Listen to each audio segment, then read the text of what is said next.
Esto es Interdependientes, el podcast. Porque migrar es un reto, pero no tenemos que hacerlo solos. En este espacio escuchamos historias, compartimos experiencias, transformamos nuestras vivencias migratorias en herramientas de bienestar y construimos un camino de sanación colectiva.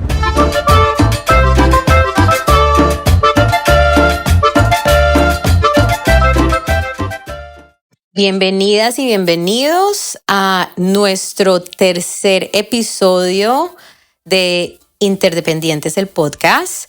Hoy vamos a hablar con mi prima Janet de su historia de migración. Sí, bueno, mi nombre es Janet. Una vez más estamos aquí con muchísimo entusiasmo y creyendo fielmente en que estas historias nos ayudarán a sentirnos un poco más acompañados, que nos hará sentir empatía y sanación mientras descubrimos que nuestra vida como emigrantes no tiene que ser tan solitaria. En este episodio vamos a escuchar mucho más a fondo de la historia de Janet. Ella está dispuesta a compartir con todos nosotros lo que ha sido su proceso como migrante desde la edad de que ella se vino, también qué herramientas ha adquirido, qué ha aprendido en el proceso para lograr ser la persona y la mujer que es hoy en día.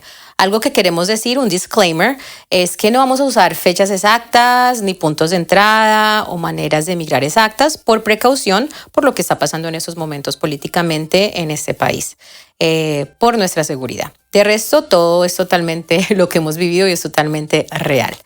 Entonces, Janet, voy a empezar con una pregunta pues muy general y obviamente puedes hablar de lo que te sientas más como hablando de tu niñez, pero sí me gustaría que nos comentaras cómo fue tu niñez en Colombia y cómo fue tu estructura familiar. Bueno, mi estructura familiar, yo vengo de una familia con mamá, papá y 4 hijos.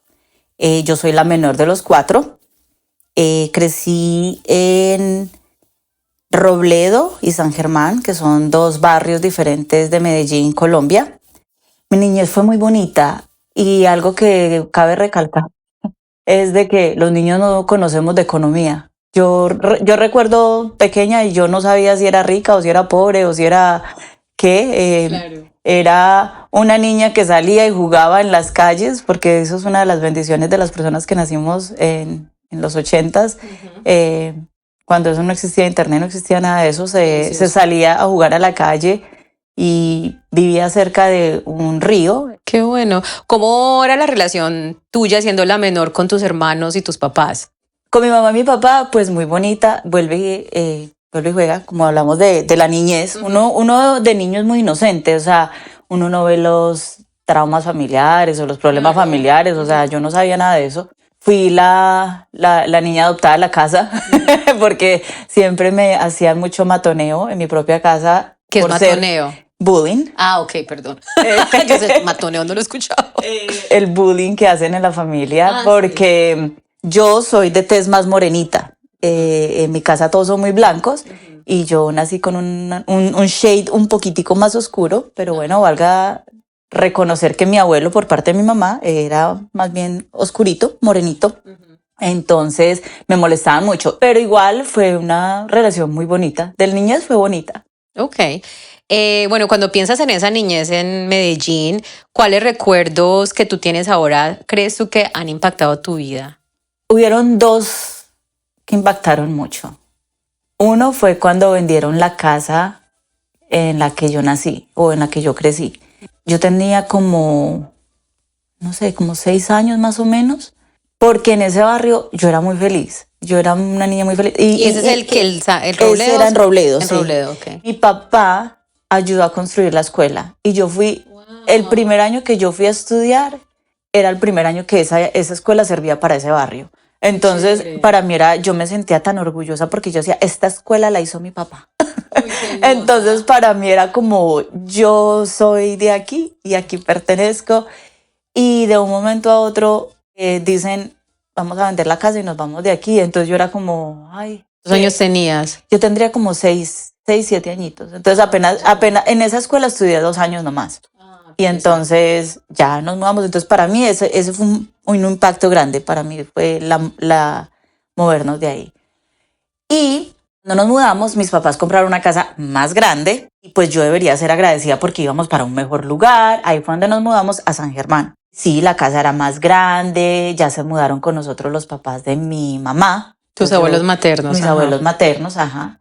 Entonces era súper rico, que siempre, pues mi abuelita siempre estaba, y si mi mamá salía o mi papá salía, pues mis abuelos siempre estaban ahí, entonces siempre me sentí muy protegida. Pero desafortunadamente, creo que al invertir en esa casa, en realidad no sé mucho la historia, pero creo que el haber comprado esa casa emanó muchísimos más gastos. Entonces mis papás tenían que trabajar más, ya no estaban tanto en la casa. Los dos trabajaban. Sí, pero mi mamá trabajaba desde la casa, pero siempre estaba, o sea, había un cuarto en el que ella trabajaba, entonces uno sabía como que allá pues se trabaja. Claro, no podía molestarla. Exacto. Y yo también empecé a trabajar, yo a los 6 años empecé a trabajar. Hacíamos pellones o aperos para los caballos, entonces pues siempre era como que teníamos que proveer más dinero porque la casa ya era más grande.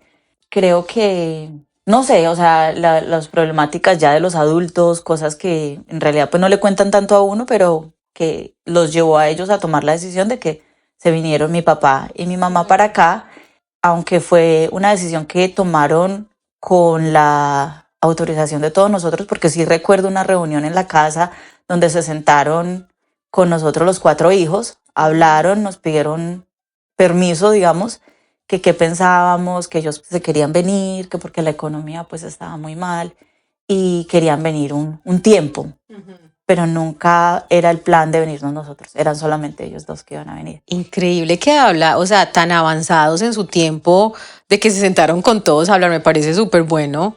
Sí, ellos dos se sentaron y nos preguntaron y sí recuerdo que... ¿Te acuerdas cuántos años tenías? Yo tendría como 9, 10 años. Ah, ya estabas grandecita. Pero yo, pues, era la menor. A mis hermanos, digamos que en ese entonces ya el mayor tenía 19, el otro tenía 17, mi hermana 15. Sí. Entonces, pues, ellos ya era como más, ok, sí, nosotros vamos a estar aquí, nosotros nos encargamos. Pero, pues, esa decisión fue muy grande porque igual otra vez fue otro cambio en mi vida. Ahí nos dejaron... Yo creo que esa fue la más dura, porque a pesar de que fue con permiso, digamos, o sea, nosotros les dijimos que sí, que estaba bien que se vinieran, pues uno no mide consecuencias. Claro. Y para mí ese momento, ese año, fue muy difícil porque yo recuerdo cuando mi mamá se vino y todos nos despedimos en el aeropuerto y todos desde ese aeropuerto salimos para diferentes casas. Todos los hermanos. O sea, esa mañana salimos de la casa que conocíamos, la nueva casa que habían comprado, y a esa casa no regresamos. Todo ese día salimos todos con maletas. Salió mi mamá para acá, para este país, salió mi hermano para donde un tío y mi hermana y yo para donde una tía. Increíble, yo no sabía eso. Ahora, te adelantaste un poquito a mi segunda pregunta, pero bueno, ya estamos aquí. Ya estamos en esta pregunta del abandono forzoso de tus papás. Ahora, yo por este lado que tú me cuentas cómo se fueron tus papás, me parece como un poquito más, como mejor, no sé, como mejor de la manera, no por comparar porque cada abandono es diferente, obviamente, pero que me pareció bonito la manera en que pidieron ese permiso, como usted más o menos le dice, como que hablaron con los hijos, se sentaron, ¿qué opinan? Vamos a hacer esto, nos vamos por un año, bueno, lo que hayan dicho ellos. En este lado mío, yo digo, wow, qué bacano que lo hicieron así. Pero ahora, ¿cómo lo viviste tú? Ese abandono forzoso, le llamo yo abandono forzoso, que tal vez a mucha gente no le gusta, pero pues tuvieron forzosamente que abandonar a sus hijos. ¿Cómo lo ves tú? ¿Y qué sentimientos tenía una niña que tenías tú, que 10 años? Estabas también grandecita, cuando pues eras niña todavía, pero estoy comparándolo conmigo, prima, entonces por eso, bear with me. Entonces, tú tenías 10 años cuando tus papás se vinieron. ¿Qué sentimientos cabían dentro de ti cuando tú sabías, bueno, mis papás se van? ¿Sentías que era abandono o cómo lo llegaste como tú a entender o a sentir en ese momento? No mide uno la magnitud. En el momento, o sea, si me dices de ese día, uno no mide la magnitud. Mi hermano, el de 17 años, él sí la vi, él sí. El segundo. Jaime. Yo recuerdo, y desde ahí se hizo una conexión muy grande con mi hermano, porque él sí lloraba ese día. Para él sí fue muy, muy duro ver a mi mamá irse.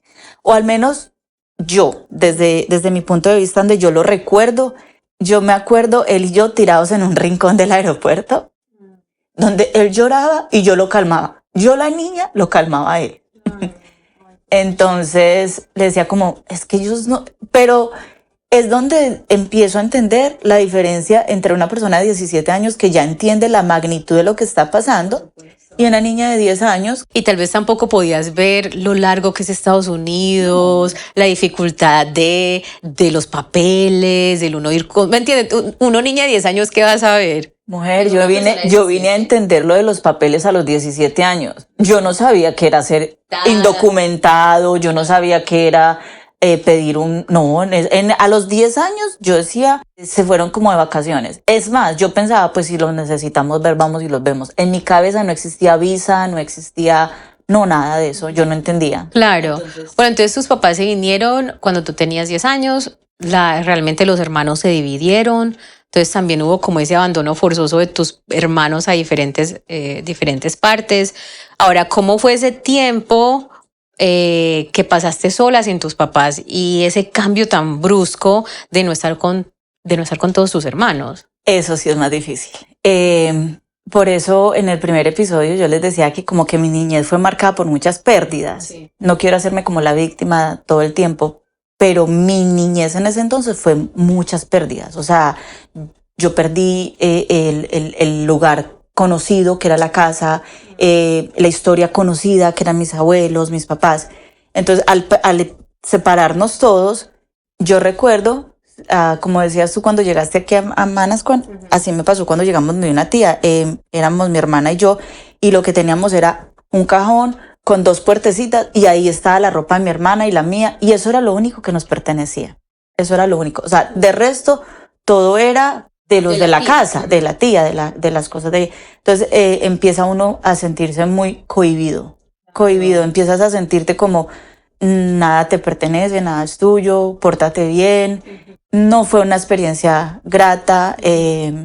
Recuerdo muchas discusiones. En realidad, a la edad mía no sabía decir mucho el por qué, pero sí terminábamos, o sea, en cuestión de muy poco tiempo nos echaron como unas 2 o 3 veces de esa misma casa.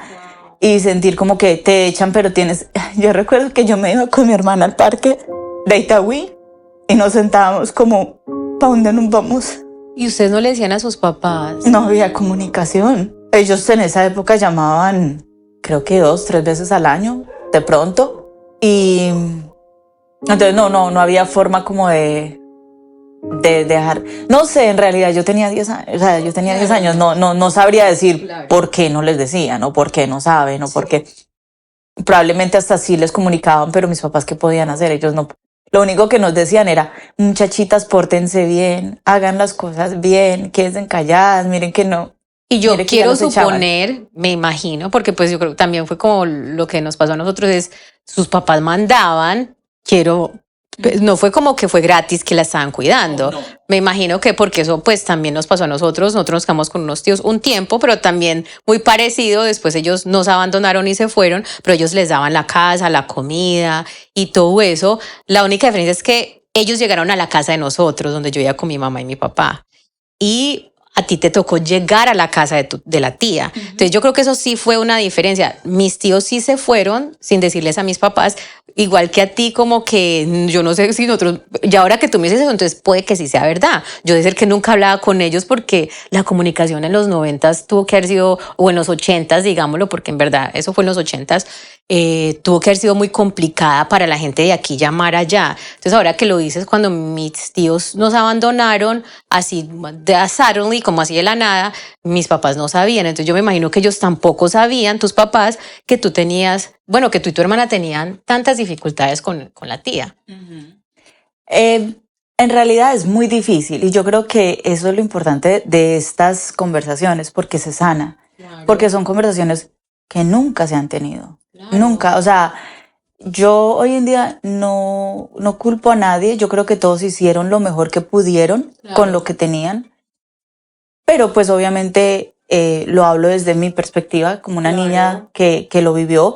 Y que lo vivimos, o sea, recuerdo haberme ido con mi hermana, nos íbamos al parque y llorábamos y decíamos como, ¿para dónde nos vamos?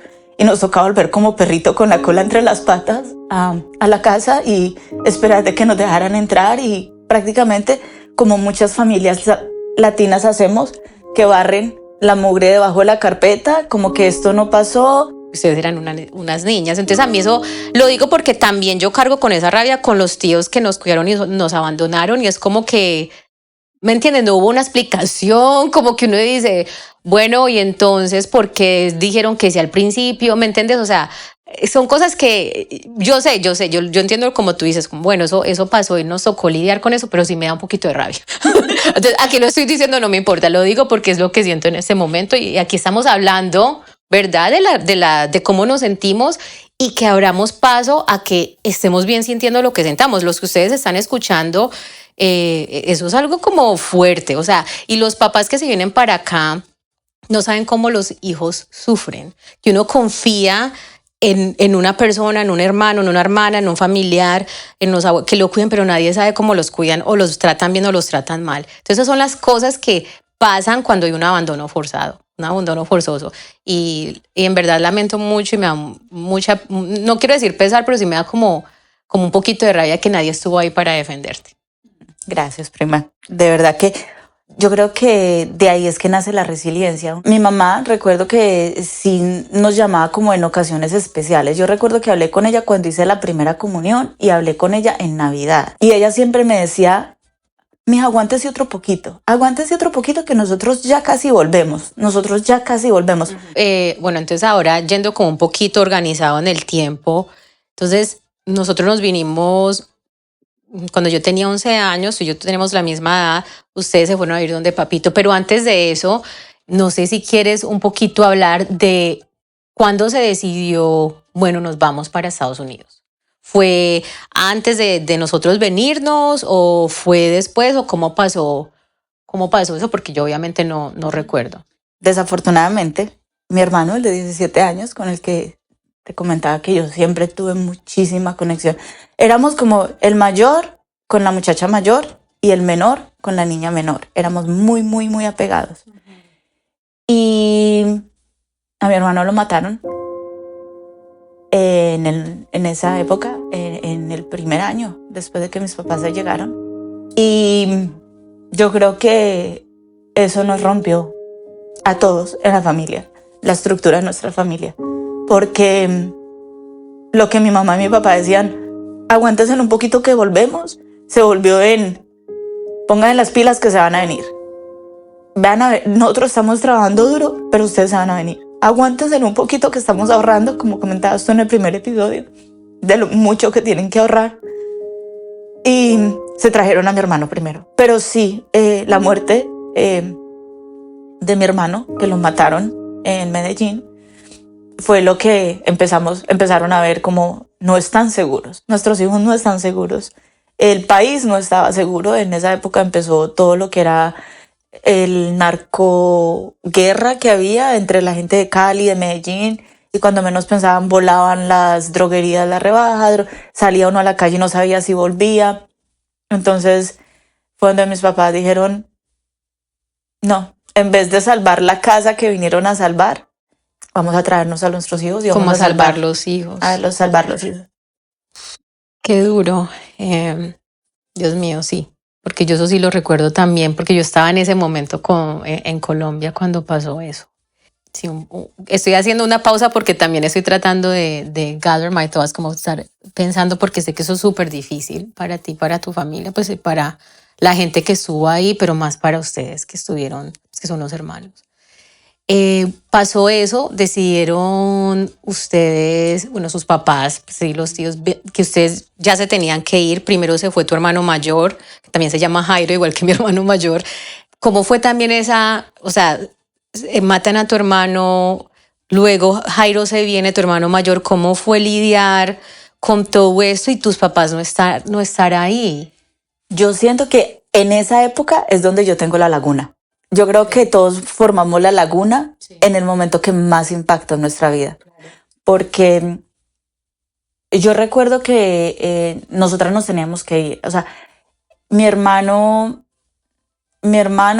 se viene, creo que a principios del año que siguió. O sea, mi hermano muere en noviembre y el otro se viene en marzo. Entonces eso fue como, para mí es como que uno se murió, el otro fue al otro día. En mi cabeza de niña es como que, el pues tiempo no avanzó ni cambió mucho. Exacto, para mí es como que enterramos uno y el otro se fue. Entiendo.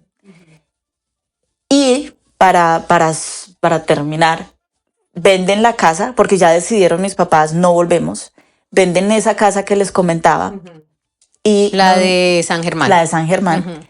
Y dicen, bueno, se van para Bogotá. Todos. Ahí fue donde...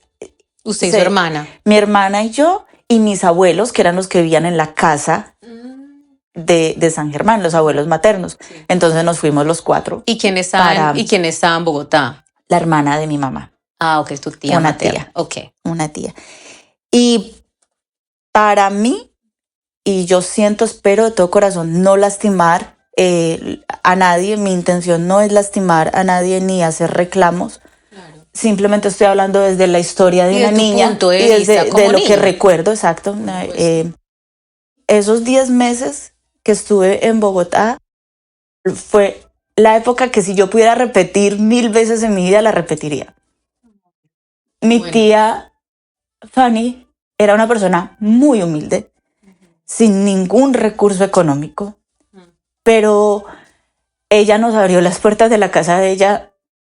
Prima, la casa de mi tía se corría la puerta de metal, o sea, no había una puerta real, era el nivel de pobreza de mi tía, era así.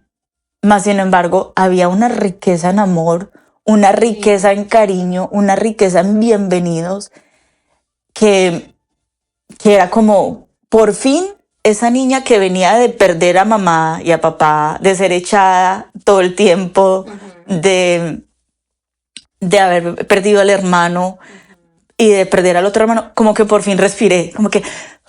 Estoy a salvo. Estoy a salvo, sí. Me siento a salvo. O sea, yo me paraba a las 6 de la mañana para ir a la escuela y había chocolatico y había un pedacito de pan, chiquitico, pero había un pedacito de pan y era como, había alguien que me cuidaba, había alguien que se preocupaba por mí, había alguien que me quería.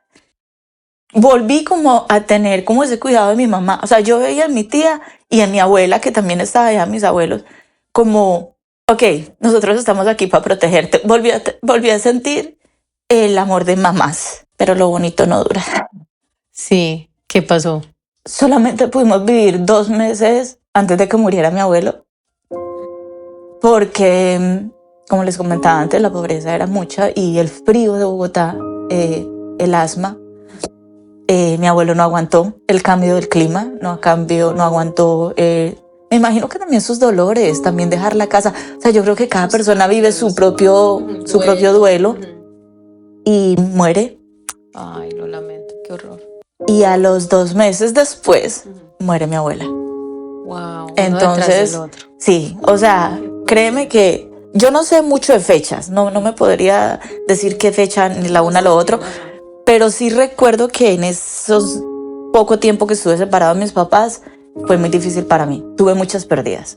Sí, demasiadas. Pero seguiste viviendo en Bogotá. No, ya creo que, o sea, con el dinero de la casa que vendieron, pagaron, mis papás pudieron hacer lo que me imagino que tenían que hacer, no, que en realidad ni recuerdo muy bien, y ya nos vinimos para acá. Ok, ahora entonces, cuéntanos ahora cómo fue ese primer día cuando te reunificaste con mi tío y con mi tía, pues con tus papás. Para mí fue un poquito más diferente, porque yo, por ejemplo, como le comentaba ahorita, yo ya había encontrado ese amor de mamá en mi tía y en mi abuela.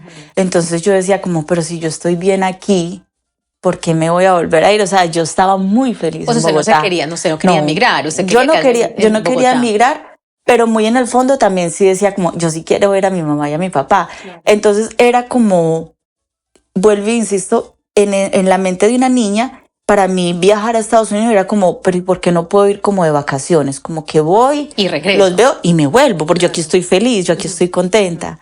Pero como dijiste tú, y como sabemos, pues las personas que vinimos pequeños, no es una decisión de uno. Si su mamá le dice se va, se va. Claro. Su papá le dice se queda, se queda. Entonces claro. Era una decisión que ellos habían tomado.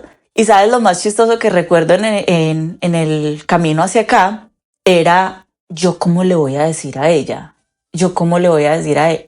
Les digo mamá, le digo papá, ¿En le serio? digo Luis, le digo Marta. O sea, yo era como, ¿cómo ir a hacer ese encuentro? ¿Cómo les Claro. digo? Porque uno, al habernos quedado tanto tiempo sin hablar, que hablábamos 1 o 2 veces al año. Es que eso no es nada, Dios mío. Ay, Dios santo. Y eso es lo difícil de esos tiempos, o sea, uno no se da cuenta, no solamente es como el abandono forzado, pero también esos tiempos tan extensos sin tener nada de comunicación, que hoy en día, aunque pueden haber abandonos forzados, la comunicación puede ser mucho más cercana, y a mí me gustaría también que los padres que estén escuchando esto, que nos den comentarios de cómo es la diferencia hoy en día, porque yo sé que hay personas aquí que recién se vinieron y dejaron sus hijos en sus países. ¿Cómo es la comunicación hoy en día? Sería bacano como saber cómo es ahora cuando hay más comunicación. ¿Y qué piensan ustedes de cómo era en esos tiempos y si hubieran podido dejar a sus hijos de la misma manera sin poder hablar con ellos tanto? Porque en verdad no había la posibilidad. Bueno, entonces sigamos con tu historia, Janet. Entonces, ¿cómo fue cuando los vistes? Fue impacto total, porque recuerdo que cuando mi mamá y mi papá se vinieron, yo tenía 10 años, entonces pues no les llegaba ni a los hombros, yo era flaquita y chiquitica, o sea, yo era, mejor dicho, como dicen en Colombia, pegada al suelo. Ok. Entonces, claro, yo no les llegaba ni a los hombros. Y llegar aquí un poquito, o sea, es que para mí no había pasado tanto tiempo. Y llegar, y yo ya era más alta que mi mamá. Y yo ya era más alta, bueno, no, más alta que mi papá no soy, pero sí era más Sí, alta que mi ya, ajá, mamá. claro. Y ya casi de la Ya estatura de mi eras papá. adolescente. Sí, ya Ok. estaba un poquito más grandecita. Bueno, entonces llegaste, los viste. ¿Te pareció que el encuentro fue algo bonito? ¿Cómo se sintió? ¿Qué emociones hubieron ahí? ¿Recuerdas eso? Sí lo recuerdas. Claro, sí, yo lo recuerdo. Estaba mi mamá, mi papá, también estaba mi hermano. Entonces era Ah, como encontrar otra vez lo que había perdido. Bueno, parte de lo que había perdido. Al menos los que estaban vivos los pude volver a ver. Entonces para mí fue muy bonito. Fue muy, muy, muy bonito encontrarlos de nuevo. bueno, entonces, ¿cuándo fue después de esa bienvenida que tú te diste cuenta de que migrar no era fácil? Que tú pudiste decir, fue pucha, ¿yo dónde estoy? ¿Qué diferencia? ¿Cuándo empezaste a ver como la dificultad, la diferencia, aunque estabas tan joven? ¿En qué momento crees tú en esos primeros meses o no, sí, digámosle, primeros meses? Yo fui muy bendecida cuando llegué, porque mi hermano, yo llegué un jueves y el viernes ya me estaba inscribiendo en la escuela. O sea, yo entré a estudiar inmediatamente. Pero sí, definitivamente lo que dijiste tú, la escuela, estoy totalmente de acuerdo, la escuela es la primer cachetada que nos dan. Así que pues, a cualquiera que esté trayendo a sus hijos, por favor, Usted ténganles entró a paciencia. octavo. Octavo, Ok. entré a octavo. Pero sí, cuando llegas yo creo que yo era la tercera hispana. Ujú. Habíamos un poquito más en octavo, ya estaban algunos costarricenses. No, en Era octavo no como- está, estaban en la high school, pero en octavo solamente estabas tú y Fanny. Ah, sí. Y No mi había hermano más. estaba, mi hermana está en el high school y mi hermano estaba todavía muy pequeñito, y él estaba como por ahí en cuarto. En mi cabeza éramos como que éramos tú, la muchacha costarricense, y yo. No habíamos más, éramos solamente eso. Entonces, sí, la escuela fue Dios mío, algo tan sencillo como abrir los lockers. Ay, Dios santo. O sea, en mi país eso no existía. No sé si en este momento exista, pero en ese entonces no existía. Y te dan unos códigos y tienes 3 minutos para ir de un salón a otro, Que también es que diferente a también es Colombia. diferente, exacto.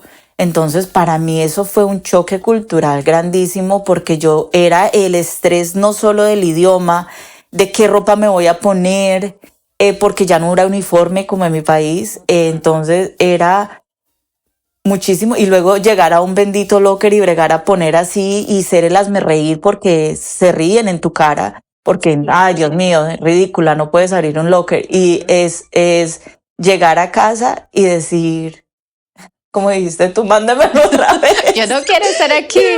Y yo creo que un paréntesis, o tal vez no paréntesis, porque pues es algo que está hablando del colegio. Janet y yo estuvimos juntas ese año. Y para mí fue súper, y aquí diciéndotelo 100% honesto, yo creo que yo nunca te lo he dicho, para mí fue muy difícil, después de que yo ya llevaba unos años, ya hablaba inglés, tenía una amiguita y que usted llegara fue para mí muy duro, porque fue recordarme lo que a mí me tocó. Y a mí fue un choque, obviamente lo entiendo ahora porque soy adulta, pero en ese momento había como ese, no era, obviamente no era odio porque usted era mi prima, pero era como que ahora esta que viene a hacer aquí, a dañarme lo que yo ya trate. Y ojo, yo no tenía amigos gringos, mi única amiga era esa muchacha costarricense. Yo no tenía más amigos porque los blancos eran, les digo yo los blancos, pues los americanos, norteamericanos. Nunca fui amiga de ninguno de ellos. No sé si tú, Janet, pues yo no pude ser amiga, nunca me aceptaron y nunca los acepté, nunca nos aceptamos. Y para mí fue muy duro ver a Janet llegar al colegio porque fue un recordatorio de cuando yo llegué sola. Y me dio como, a mí me daban nervios cuando se estaba en el colegio. O sea, yo no sé por qué, pero ahora que lo estás hablando, recuerdo eso y recuerdo tú estar allí y sentía ese miedo por ti y también por mí. Como que great, ahorita es el recordatorio de que yo también soy hispana, de que otra vez van a volver a burlar de mí, porque ya un año entero se burlaron de mí, sola, porque era la primera y la única, y luego, y casualmente de esta costarricense nunca hubo ese mismo bullying. Yo no sé si era por la apariencia o porque yo me vestía más, yo no sé, parce, o sea, yo también era una niña medio extraña, yo creo, por todas las cosas que me tocó vivir, pero a ella no le tocó tanto, a mí me tocó mucho y luego tú, Inés, a ti te tocó bastante fuerte. Las niñas, y yo ahorita que estoy grande, pienso que las niñas te tenían mucha envidia porque eras una niña muy bonita, o sea, sigue siendo una mujer muy bonita, obvio, pero yo creo que eras una niña que los niños les gustaba. Y yo ahora que estoy, pues, lo proceso como adulta, pienso que también por eso te hacían mucho más bullying. No sé si tú piensas eso, porque yo creo que sí hemos hablado más o menos de eso un poquitico en el pasado. Es chistoso porque yo me cuestionaba, ahora que lo mencionas, y para mí fue un choque contra un muro, porque yo decía, ¿cómo mi propia prima que está aquí, que ya habla el idioma, me da la espalda?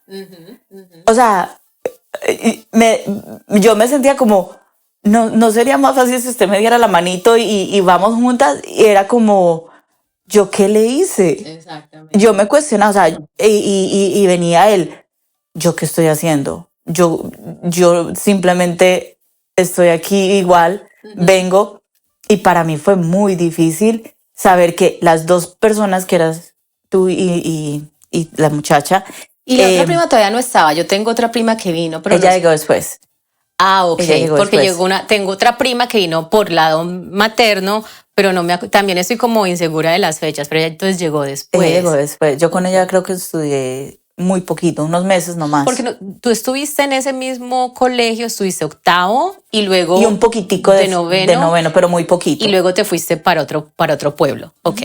Entonces, pues ahora que lo comentas, o sea, sí, para mí fue muy difícil, porque no solamente era lo que me hacían los otros, sino que me cuestionaba también como yo qué estoy haciendo, porque ellas no me incluyen, claro. Y creo que hasta el momento, incluso hasta ahora, nunca me veo bonita. Yo no me siento bonita. Estoy trabajando en sanar esas partes, pero nunca me sentí bonita, nunca me sentí que fuera una amenaza para nadie. Es más, siempre decía como, porque son así conmigo, yo no les estoy haciendo nada. Claro. Sí, yo creo que eso fue lo mismo que me tocó vivir a mí, pero sola. Y ahora que yo soy más adulta, pues que soy una mujer adulta, sí digo, no sé por qué tomé yo, que yo pude, y lo casual de todo es que yo siempre ayudé a todos los niños que llegaban nuevos. Entonces yo siempre era la que los llevaba alrededor. Luego yo me hice muy amiga de esa niña que llegó cuando yo estaba en séptimo y nos hicimos muy buenas amigas. y sin hablar mal de ella, obviamente también ella era una niña, creo que fue como, me alejó mucho y yo pensaba que yo tenía que alejarme de Janet, de mi prima Janet, porque era como que solamente puedo ser amiga de una sola persona. ¿Me entiendes? Cosas de niños, pero ahora yo digo, pucha, porque yo ayudo a todo el mundo y no ayudo a mi propia prima. Sí sé que tuvimos como espacios donde nos hicimos más cercanas unos tiempos que otros, pero yo sé que no fui lo mejor que pude haber hecho con mi prima en ese tiempo y por eso te pido perdón, porque yo sé que aunque yo no sabía, de todas maneras hubiera podido yo actuar de una manera diferente, porque sé cómo se siente. Yo hubiera querido que alguien me hubiera ayudado a mí y yo pienso que yo hubiera podido ayudarte de una manera diferente y creo que lo hice por protegerme, pero eso no debió de haber sido así. Yo pude muy bien acogerte, ayudarte. Y si esa niña no hubiera querido, o sea, ni siquiera soy amiga de ella hoy en día, yo digo, güey, pucho, no, si es tonto cuando es un niño. Y creo que sí, que es bueno esta oportunidad para pedirte perdón a esa niña de 13 años y esa niña de 3 años te pide perdón porque no fui la prima que debía haber sido contigo. Ay, en esos momentos. Aunque ya somos muy buenas primas y nos queremos y nos llevamos muy bien y todo, pero yo creo que nunca hemos hablado de eso. No. Y yo te pido perdón. Ay, prima. Bueno.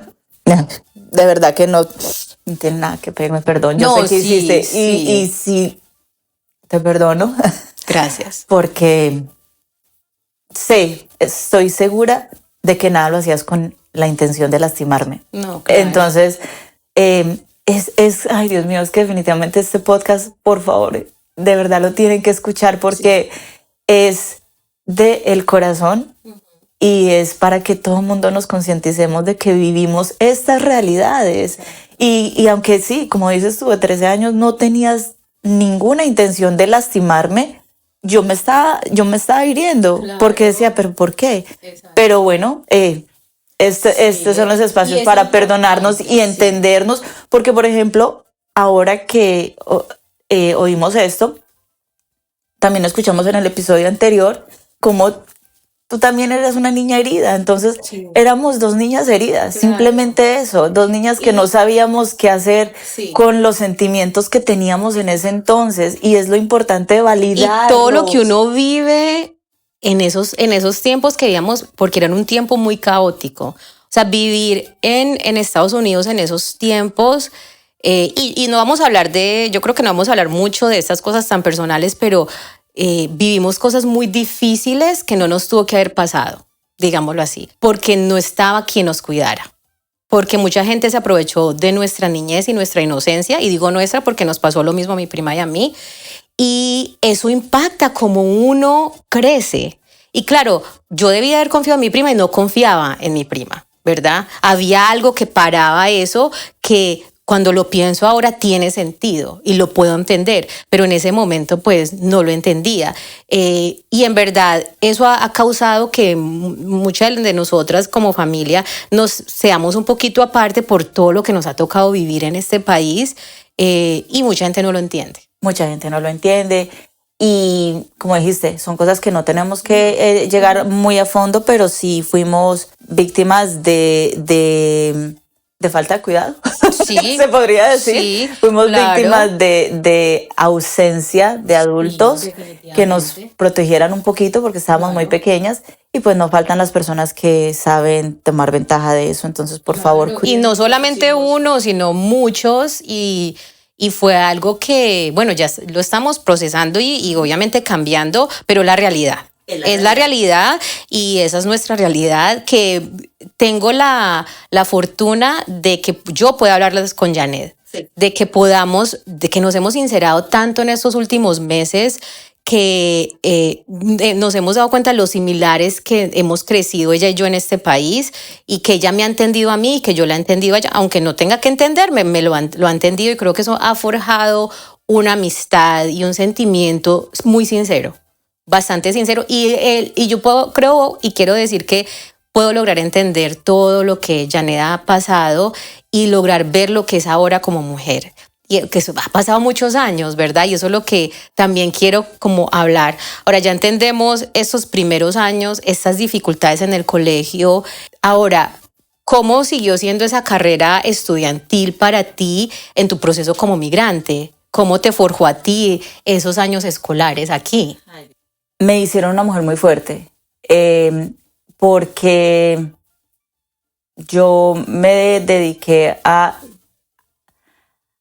encerrarme en los libros. Yo creo que eso es lo que uno hace, uno se encierra en los libros. Y cuando yo me gradué, incluso fui la valedictorian de mi clase, fui la que hablé en español, fui la número uno de las hispanas. En la escuela donde yo me gradué, obviamente tenían el número uno que hablaba pues el idioma y todo, y la número uno como hispana, y yo me gradué. Y fun fact, les voy a dar un fun fact, Janet se graduó en el mismo colegio donde yo trabajo hoy en día. O sea, díganme que la vida no es una locura.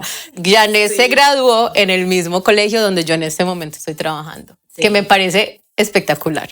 Es como el círculo completo. Sí, exacto, me parece súper bacano.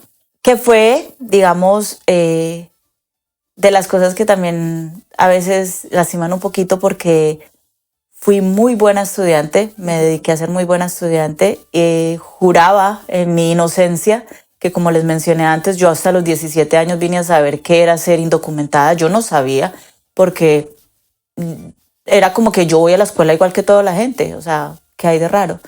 Me gradué y me dieron una beca para estudiar en una muy buena escuela. Y una buena universidad. Perdón, sí, una muy buena universidad. Y recuerdo que yo juraba que yo iba a ser una pediatra. Yo quería ser doctora, a mí siempre me ha encantado la medicina, todo esto. Yo decía, yo voy a ser una doctora, voy a ser una pediatra, voy a hacer todo esto, y tenía tantos sueños. Y cuando ya fuimos a averiguar sobre la escuela, sobre esa beca que me habían dado, entre comillas, que me habían dado, que te dan como un papelito en la escuela que dice, mira, y cuando llegué allá me lo rompieron en mi cara. Y fue donde me dijeron, si no tienes un seguro social, esto no te sirve para nada. Y hasta ahí me llegó el sueño. Yo recuerdo un día, yo sí trabajé también desde que llegué, como comentabas, yo trabajaba limpiando. Limpiábamos bancos, limpiábamos restaurantes. Y recuerdo que una vez le estaba dándole aspiradora, porque en ese entonces los restaurantes eran encarpetados por toda parte, había aspiradora por todo lado. Y estaba yo llorando, y me dice uno de los señores, o sea, de las personas que eran ahí, como, ¿qué le pasa? O sea, ¿qué le pasó? Y yo le dije como, esto es lo que me va a tocar hacer el resto de mi vida. Me dijo, ¿por qué? Yo, porque... O sea, yo trabajé ahí desde, Dios mío bendito, desde los 14 años, y ya llevaba como 3, 4 años limpiando ese mismo bendito restaurantes, pues ya me conocían por nombre, ya claro. Todo, y sabían mi historia, que me había graduado, que iba para la universidad, que iba a ser doctora, o sea, se sabían toda esa historia. Y cuando les conté eso, era como, wow, ¿en serio? Y yo sí, hasta aquí llegó mi sueño. Y ahora que tú, en ese momento que tú dijiste, sí soy indocumentada, ¿cómo se sintió eso? O sea, y yo lo pienso es porque yo sí sabía que era indocumentada. Mi papá nunca nunca ha pasado un minuto sin que me lo recordara. A mí y a mis hermanos. Cuidado, no abran la puerta porque la migra viene. Él vivió en un tiempo, él llegó aquí en los 80s, y él sí le tocó mucho cuando bueno, y luego él contará su historia porque aquí lo vamos a invitar, pero sí él le tocó mucho, como más o menos como están las cosas ahora, era más o menos también en los 80s, cuando mi papá vino. Entonces, él siempre, a mí me daba mucho miedo de la migra, o sea, para mí era constante, 100%, yo no hacía ciertas cosas en el colegio porque yo sabía que yo era indocumentada. ¿En serio? Sí, yo me acuerdo que yo estaba en 11 o en 12 cuando tuve que hacer tenía una clase de historia y política y me tocaba hacer como un reporte sobre, era el tiempo de votación y de elecciones, y yo tenía que hacer una cosa de elecciones. A nosotros no nos llegaba nada porque en mi casa en ese momento pues no había ciudadanos. Entonces yo no hice nada, y yo era muy buena estudiante, yo tenía, igual a ti, yo me enfoqué mucho en el estudio y todo eso, y cuando yo fui donde la profesora me quería mucho, Mrs. Más, que en paz descanse, fue la mejor profesora del mundo. Ella me dijo, Beatriz, eso no es como tú, ¿qué pasó? Y yo tenía una vergüenza de decirle que yo era indocumentada. Entonces yo le dije, es que a nosotros no nos llegan esos papeles, como no nos llegan esas cosas de las elecciones. Y entonces como que sin decirle le dije, y ella me tocó el shoulder, me tocó aquí al lado y me dijo, ¿por qué no me dijiste antes? Está bien. Y yo me quería poner a llorar de la vergüenza porque eso es vergonzoso y yo no sabía, yo me quería como escapar. Yo me acuerdo que yo estaba caminando, yo estaba en Point Pleasant, donde usted también fue a ese colegio, pero en ese momento no estabas. Yo estaba caminando en el hall, ahí como en los pasadizos, y ella me paró a hablarme de eso. Vea, yo a mí casi se me salen las lágrimas porque yo tenía una vergüenza. Entonces yo siempre supe que era indocumentada. O sea, yo siempre desde el momento que yo llegué a este país, mi papá y mi mamá nos recalcaban, ustedes son indocumentados, cuidado se ponen a hacer eso, cuidado porque la migra se los lleva. Yo no sé por qué ellos tenían ese estilo, pero yo sí recuerdo que era muy marcado eso, inclusive cuando yo me iba a graduar, yo tenía vergüenza porque los niños aquí en Estados Unidos ponen como banderitas, voy a ir a esta universidad y yo no decía nada porque pues obviamente no podía tener tampoco, no podía manejar en ese tiempo las licencias en Nueva Jersey, no eran posibles, hoy sí, entonces como que sí sentía eso, entonces me gustaría como que me contaras un poquito eso, que tú no creciste pensando que eras indocumentada, entonces ¿cómo fue ese shock para ti y ese proceso de si soy indocumentada? ¿Cómo te sentiste? Para mí me cayó como un baldado de agua fría, porque creo que en mi familia, por lo trágico que fue todo el proceso, entonces siempre fue muy, como que no, o sea, como que, ¿qué podía ser peor que haber perdido a mi hermano? Entonces como que no se hablaba tanto de papeles o de no papeles, era como, cuando llegamos nos volvimos a juntar. Estamos otra vez la familia completa. Entonces no, de migración o de que si tenían papeles o si no, eso nunca se tocaba en mi casa. Era más, bueno muchachos, ya estamos aquí, ya estamos en este país a trabajar, mijos, que a eso fue a lo que vinimos. Estudien y trabajen. La única que estudiaba era yo. Sí. Mi hermana y mi hermano ya trabajaban y yo, o sea, en mi casa no, era como ahorremos y salgamos adelante, pero nunca se hablaba de inmigración. Pero se hablaba de que tú fueras a la universidad, o sea, si era como una posibilidad, tus papás decían como bacano que vayas o mira a ver qué hacemos o... Yo creo que en mi familia era como que se sobrevive, no se vive como que se sobrevive, sí. Porque hasta para mis grados no llevaron ni siquiera una cámara para tomarme fotos. Yo no tengo fotos de grados. Ay, era, no, en serio, duro. O sea, era como... No, al menos sí, mi papá sí, al menos yo sí tengo... Bueno, y tal vez por mi hermana que también se graduó aquí. Ella no, en mi casa era como, ya, ahora sí va a poder trabajar esa muchacha. Pero yo va a poder trabajar todo el día. Es que por fin no tiene que esperar a que salga de la escuela a las 2:30. Exacto, no, o sea, yo trabajé... Prima, yo limpiaba un restaurante antes de ir a la escuela. Luego iba a la escuela y estudiaba y luego salía y a las 4 nos íbamos a limpiar bancos. O sea, yo no... Esa vida social que tenías. La vida social mía era nula. Era nula. Sí. Era limpiar. Me la llevaba muy bien con una escoba y un trapero. Tantos amigos. Pero, entonces, o sea, como era en mi familia siempre ahorre, pongámonos las pilas, salgamos adelante, hagamos cosas. Sí recuerdo esto sí, cuando a mí me dijeron que no podía estudiar, que esa beca no me servía, mi papá me dijo que me fuera para Colombia. ¿A estudiar a la universidad allá? Sí. Mi papá me dijo, mija, si quiere váyase para Colombia y estudie. Pero tristemente me acordé de cómo había sido mi vida en Colombia. Mejor no. Sí. Tristemente, esa es una realidad. Yo dije, no. Yo sin ustedes, o sea, si nos vamos todos, me voy. Pero... Y ahora no viste otra opción, no quisiste mirar otras opciones para estudiar o fue como que tú dijiste ya hasta aquí quedó o qué fue lo que pasó con ese sueño. Yo creo que a mí cuando se rompió eso se me bloqueó el estudio. Como que yo me quedé como yo ¿para qué le meto tanta gana a estudiar si cuando quiero me tiran la puerta en la cara? Yo ¿para qué sigo estudiando con tanta gana y metiéndole tanto esfuerzo? Entonces, ¿qué? Saco un título y man así que no puedo trabajar porque no tengo... O sea, porque sí, yo sí fui a un semestre a Brookdale, pero yo era como que ya, o sea, se me murieron las ganas. Me mataron el sueño. Me mataron el sueño. No. Bueno, entonces vamos a seguir adelante con esto. Sí, porque ahora, si no el podcast se va a ir de 2 horas. Ahora, ¿cómo puedes explicar cuando ya tuviste tus documentos? ¿Cómo cambió tu vida?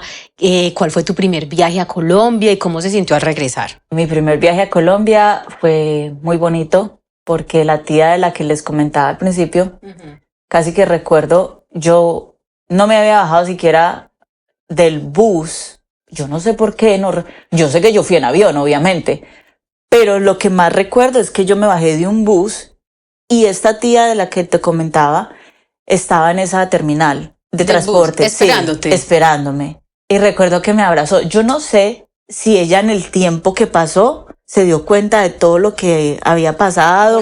Y yo no la culpo, o sea, yo honestamente yo digo, ella también estaba joven. Sí, ella también hizo lo mejor que pudo. Pero sí recuerdo que ella estaba allá y yo me acuerdo que ella me abrazó y lo primero que me dijo fue perdónenme. Pero yo en mi cabeza yo no llevaba como, ay, voy a ir. Sí, o sea, yo creo que esto es algo que también hay que hacer énfasis. Nosotros no nos damos cuenta de esas heridas hasta que no empezamos de verdad a hablar de ellas. Porque uno aprende como a sellar y a sellar y a sellar. Entonces sí recuerdo eso, recuerdo a mi tía esperándonos allá, me abrazó, me pidió perdón, que como decía en el momento yo era como, ¿pero por qué? No, tranquila, todo bien, o sea, no pasó nada, sí. Pero fue muy bonito. Pero qué bonito, sí. O sea, que se haya... Es que yo digo que el perdón lo sana todo, el perdón, o sea, el pedir perdón sana todo y el perdonar. Y el perdonar sí. También, sí, definitivamente sí.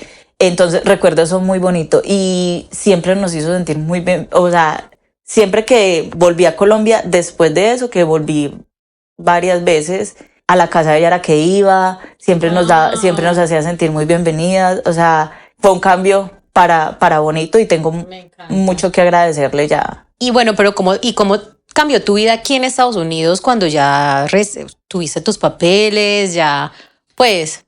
Cambió muchísimo porque yo fui prácticamente la que se volvió como la pionera de mi estructura familiar.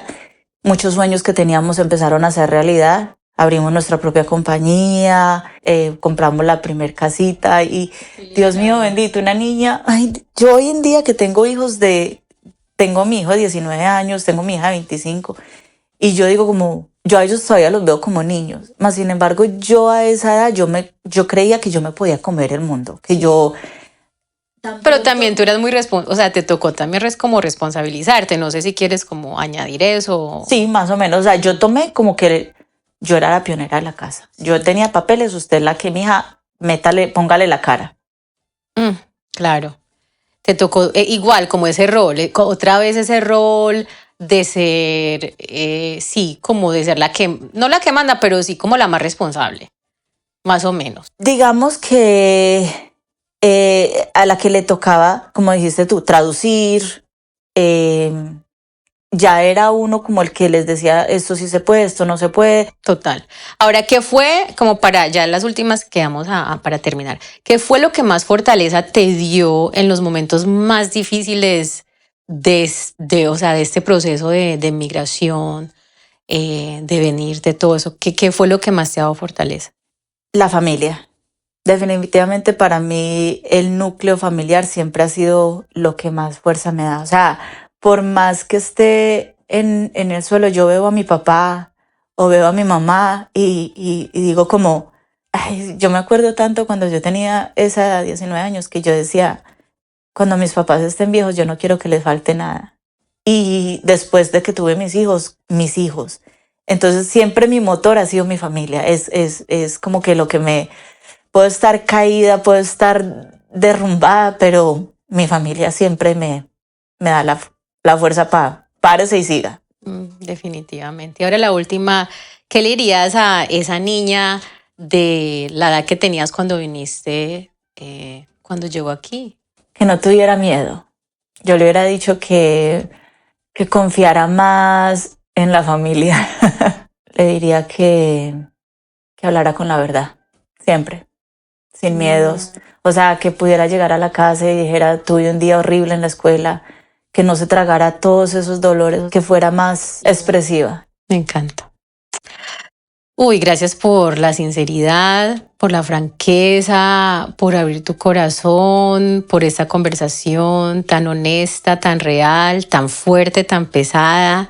Definitivamente en el hablar y escuchar sí hay mucha sanación. Y si todos los que están escuchando, que yo me imagino que también tal vez están recordando sus propias historias, quiero que respiren y que sientan que están presentes, que cuando nos vamos al pasado puede sentirse muy fuerte el presente, muy fuerte nuestro cuerpo. Entonces, nuestra parte de salud mental hoy, me gustaría invitarlos a todos ustedes a pausar y a reconocer el sentimiento que estén sintiendo en este momento. Puede ser el de tristeza, puede ser el de dolor, el de rabia, cualquier emoción que estén sintiendo. Yo les invito a que pongan sus manos en el pecho, que se sienten en un lugar cómodo donde se sientan seguras y seguros. Los invito a cerrar sus ojos si se sienten seguras o seguros, o si no, miren a un punto fijo. Y yo quiero que si se sienten en este momento ya como que, ok, ya sé lo que siento, ya sé que el pasado fue difícil, yo quiero que en su mente vayan a un lugar, real o no real, que para ustedes ha sido seguro. Tal vez en el país donde ustedes son, tal vez en una playa que les gustó mucho, tal vez en las montañas, tal vez en un lugar muy callado. Entonces yo quiero que usen esa imaginación de ese lugar que en un momento a ustedes les hizo sentir seguros y seguras. Si no tienen ese lugar, invéntense en uno, usen su imaginación. Si ya tienen ese lugar en su imaginación, quiero que en su mente lo piensen como, a ver, si es un mar, de qué color es el mar o el río. Hay partes, por ejemplo, verdes, hay árboles, o hay aves, o hay animales. Empiecen a mirar todas estas partes de ese lugar seguro.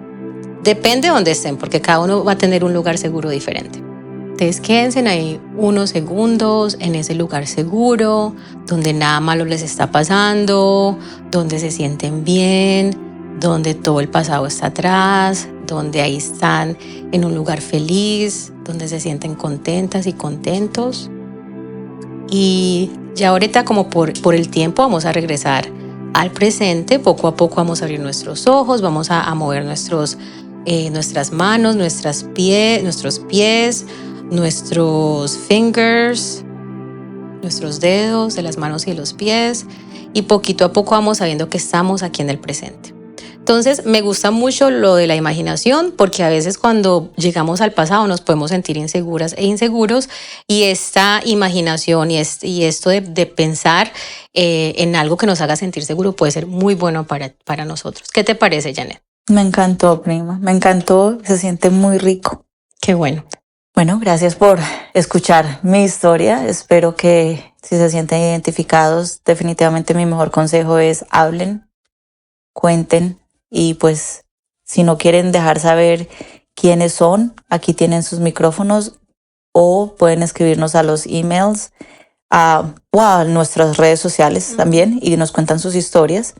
En el próximo episodio vamos a entrevistar a mi tío Gilberto, papá de Beatriz, para mirar no solo como adulto, pero también dejando hijos y esposa, a explorar cómo empezamos todos a migrar a Estados Unidos desde Colombia, ya que mi tío fue el primero en la familia que viajó para acá. Pues gracias una vez más por escuchar el podcast, y no olviden que nuestras historias nos sostienen y nos recuerdan que nos necesitamos, porque nuestras raíces están conectadas. No se les olvide suscribirse y seguirnos en todas nuestras plataformas, que es @interdependientespodcast, todo junto, en Instagram, en YouTube, en Spotify y en TikTok. Otra vez es @interdependientespodcast, todo una misma palabra. También tenemos un correo electrónico si nos quieren escribir sus historias o quieren que los entrevistemos o las entrevistemos. Nuestro correo electrónico es interdependiente, sin la S, podcast, todo junto, interdependientepodcast@gmail.com. Entonces esperamos que este les haya gustado. A mí me encantó realmente entrevistar a Janet. Para mí fue, no sé, me pareció muy bonito. Gracias por ser tan honesta, y nos vemos en la próxima. Nos escuchamos en la próxima. Gracias. Gracias. El dolor de lo que dejo, el temor con que me voy, la ilusión que me sostiene cuando duela el corazón.